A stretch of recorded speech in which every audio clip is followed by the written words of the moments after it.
अस्सलाम वालेकुम मेरी यूट्यूब फैमिली, कैसे हैं आप सब। उम्मीद करती हूँ आप सब ठीक होंगे। मैं भी अल्लाह का करम बिल्कुल ठीक हूँ। आज मैं आपसे एक ऐसा स्पेशल वजीफ़ा शेयर करने जा रही हूँ जिसके बारे में सच बताऊँ तो शायद ये वो वाहिद अमल है जिसके बाद आपको किसी और वजीफ़े की ज़रूरत ही महसूस नहीं होगी इंशाअल्लाह। ये एक ऐसी नमाज है अल्लाह ताला की बेपनाह ताकत और करम से जुड़ी हुई है। कभी आपने महसूस किया है कि दिल में कुछ इतनी शदीद ख्वाहिशें होती हैं, कुछ ऐसा मकसद होता है लेकिन हर रास्ता बंद लगता है। हर वजीफ़ा, हर अमल कर कर के आप थक गए हैं। जब दिल किसी मकसद के लिए बेचैन हो, जब कोई दुआ बार बार मांगने के बाद भी पूरी ना हो, तो यही नमाज कुन फ़यकून आपकी ज़िंदगी बदल सकती है। और मेरी तो ये नमाज आजमाई हुई है। जब जब मुझे मसाइल दरपेश होते हैं, यही नमाज मुझे सहारा देती है और मेरी हर मुश्किल यकीन माने खुशियों में बदल जाती है। जो चाहती हूँ वो मुराद बार आती है। इसलिए आज आपसे भी शेयर करने लगी हूँ। जैसे मैं पढ़ती हूँ सेम तरीका शेयर करूँगी ताकि आप सब बहन भाइयों को भी फ़ायदा मिले जैसे मुझे मिलता है। थोड़ी वीडियो लंबी हो जाएगी, स्टेप बाय स्टेप बताऊँगी। वीडियो को स्किप मत करिएगा ताकि पूरा तरीका आपको समझ आ जाए, ठीक है। और ये नमाज थोड़ी लंबी है लेकिन बिलीव मी इसका असर ज़िंदगी भर रहता है। मैं ये बात अपने दिल से कह रही हूँ। ट्रस्ट मी, अगर आपने इसे सच्चे यकीन और पूरे एतमाद के साथ कर लिया ना, तो अल्लाह ताला आपके दिल की दुआ ज़रूर कबूल फरमाएंगे। देखें कुरान पाक में अल्लाह फरमाता है, इन्ना मा अमरुहु इज़ा अरादा शैअन अन यकूला लाहु कुन फ़यकून। यानी जब वो किसी चीज़ का इरादा करता है तो सिर्फ़ कहता है हो जा और वो हो जाती है। यही वो आयत है जिससे नमाज कुन फ़यकून मंसूब है। ये वजीफ़ा इतना पावरफुल है कि इंसान के दिल की सबसे बड़ी हाजत भी पूरी कर देता है और बहुत जल्द आप महसूस करेंगे कि जैसे आपकी दुआ अल्लाह के पास पहुंच गई है, कबूल हो चुकी है और वाकई ही कबूल हो चुकी होगी इंशाल्लाह। मैं इस वजीफ़े की तमाम तफसील आपके साथ स्टेप बाय स्टेप शेयर करूंगी ताकि आप आसानी से कर सकें और हर लम्हा, हर एक दुआ का असर आप तक पहुंचे। कामल यकीन शर्त है, यकीन के बगैर दुआएं कबूल नहीं होती, ये आपको भी पता है। लेकिन ट्रस्ट मी, अगर सदके दिल से और मुकम्मल अल्लाह पर तवक्ल और भरोसे के साथ पढ़ेंगे तो ज़िंदगी में एक बार भी पढ़ लें तो वो एक बार ही काफ़ी होती है।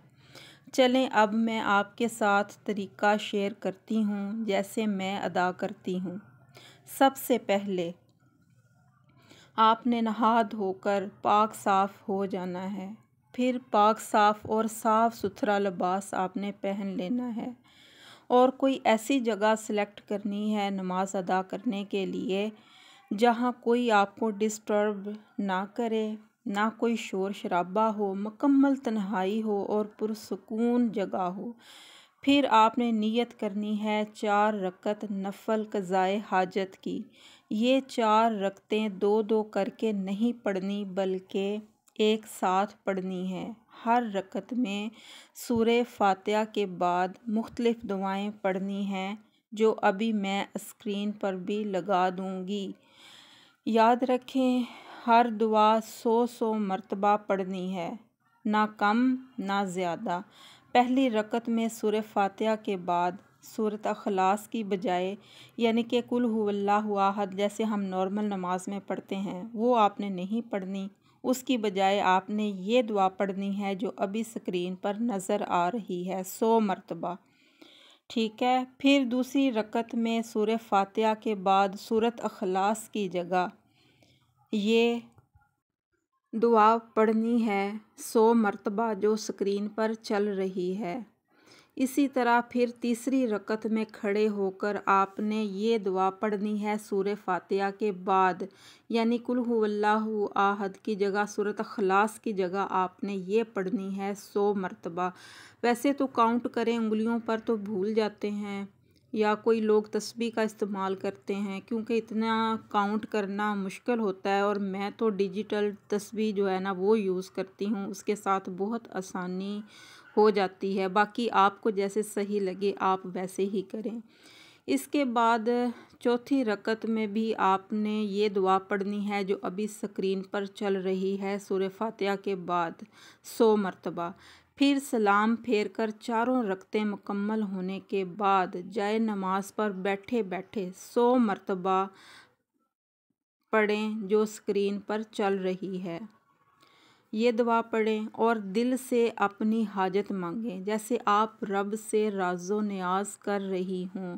हर बात जो दिल में है रब के आगे अपना दिल खोल कर रख दें, गिड़गिड़ाएं, मांगें अल्लाह से। वो बेपरवाह है, वो सुनता है। कभी सच्चे दिल से मांग कर तो देखें, वो बहुत गफूर रहीम है। इस दौरान किसी से बात ना करें, सिर्फ दिल से अल्लाह के साथ जुड़ जाएं। फिर सजदे में चले जाएं और सजदे में 200 मरतबा ये जो अभी स्क्रीन पर दुआ चल रही है ये आपने पढ़नी है। फिर अपनी हाजत मांगें। मैं सच कहती हूँ जब आप ये अमल ख़त्म करेंगी ना तो आपको दिल के अंदर से एक बेपनाह एक अजीब सा सुकून महसूस होने लगेगा, जैसे आपकी हर दुआ कबूल हो चुकी है और इंशाअल्लाह हो भी चुकी होगी। अब बात आती है वक़्त की। ये नमाज आप ने जुमेरात और जुमा की दरमियानी शब में ही अदा करनी होती है, यानी जुमेरात की शब 12 बजने के बाद जुमे की रात काउंट होगी। किसी भी वक़्त पढ़ सकते हैं, यानी रात 12 बजे से लेकर सुबह फजर की नमाज से पहले पहले ये नमाज अदा करनी होती है। आप अपने हिसाब से टाइम सेलेक्ट कर सकते हैं। अगर आप मेरा पूछें तो मैं तहज्जुद का टाइम सेलेक्ट करती हूँ, क्योंकि ये वक़्त वैसे भी कबूलियत दुआ का सबसे कीमती लम्हा होता है। और जब आप इस वक़्त ये नमाज पढ़ेंगी तो दुआ की ताकत दुगनी हो जाएगी। और ये तहज्जुद की नमाज और इबादत तो आपको पता है वैसे भी अल्लाह की लाडली इबादत है। जब वो किसी चीज़ का इरादा करता है तो बस कहता है हो जा और वो हो जाती है। और ट्रस्ट मी, दुआएं ज़रूर कबूल होती हैं।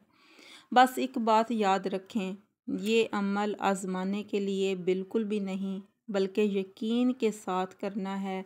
अल्लाह पर यकीन रखें, शक को दिल में जगह ना दें, क्योंकि जो रब से पूरे दिल से खुलूस से मांगता है वो खाली हाथ नहीं लौटता। और इंशाल्लाह आप सब की हाजतें भी पूरी होंगी बिल्कुल मेरी तरह। और आप इसी वीडियो के नीचे कमेंट्स में मुझे बता रही होंगी हमारी हर मुराद बार आई। मैं आपके कमेंट्स का वेट करूंगी। मैं दुआ करती हूँ जो भी ये नमाज़ पढ़े इसकी हर नेक ख्वाहिश पूरी हो और अल्लाह पाक इसे अपनी रहमतों से नवाजे। आमीन। अगर आपको ये वीडियो पसंद आए तो लाइक, कमेंट और सब्सक्राइब ज़रूर करें, ताकि आप और मेरा साथ हमेशा बना रहे। और कमेंट में बताएं कि आपने ये नमाज कब पढ़ी, किस टाइम पढ़ी और आपको क्या सुकून महसूस हुआ। इस नमाज से यकीन करें मुझे बहुत फ़ायदा होता है। मुझ पर जब जब भी परेशानी ज़िंदगी में आई है मैंने इसी नमाज से सहारा लिया है और अल्लाह पाक ने मुझे कभी मायूस नहीं लौटाया। तो मैंने यही सोचा कि मैं अपनी फैमिली, आप लोग मेरी फैमिली हैं, तो मैंने सोचा मैं आपके साथ भी शेयर करूं। और एक दिन आएगा आप खुद कहेंगी इंशाल्लाह ये वाकई ही कुन फ़यकून वाली नमाज ही है जिसने मेरी ज़िंदगी बदल दी। ट्रस्ट मी, बहुत इफ़ेक्टिव है, बहुत पावरफुल वजीफ़ा है। इसके बारे में कहा जाता है कि आप सजदे में ही होते हैं, दुआ आपके दिल में लबों पे ही होती है, लेकिन अल्लाह पाक कोई ना कोई असबाब, कोई ना कोई वसीला इसके लिए पैदा फरमा देते हैं और आपकी दुआ कबूल कर ली जाती है। ये वजीफ़ा लोग बड़े बड़े मकासद के लिए करते हैं, जिनके काम बहुत अरसे से रुके हुए होते हैं वो भी हो जाते हैं, और जिनके रिश्ते नहीं हो रहे वो मेरी बहनें भी लाज़मी ट्राई करें। बल्कि हर किस्म की दुआ के लिए बहुत इफ़ेक्टिव है, ज़बरदस्त अमल है। मुझे उम्मीद है तरीक़ा आपको अच्छी तरह से समझ आ गया होगा। मैंने अपनी तरफ से पूरी कोशिश की है कि आप लोगों को सही तरह से समझा सकूं, गाइड कर सकूं। आई होप आपको समझ आ गई होगी। इंशाल्लाह जल्द अज़ जल्द इस वजीफ़े का रिज़ल्ट आपको नज़र आएगा, और उम्मीद करती हूँ आपको आज का व्लॉग भी बाकी व्लॉग की तरह पसंद आया होगा। अगर पसंद आया है तो लाइक करें और कमेंट लाजमी करें। Subscribe my channel for more vlogs, और बेल आइकन को प्रेस करना मत भूलें। और दुआ है जो जो ये वजीफ़ा करे और उसी दिन उसको दुआ की कबूलियत की बशारत मिल जाए। आमीन। और अपनी दुआओं में मुझे भी याद रखें, और आप लोग मेरे चैनल को सब्सक्राइब ज़रूर करिएगा। ये आप लोगों की मोहब्बत होगी मेरे लिए। और अल्लाह हाफिज़।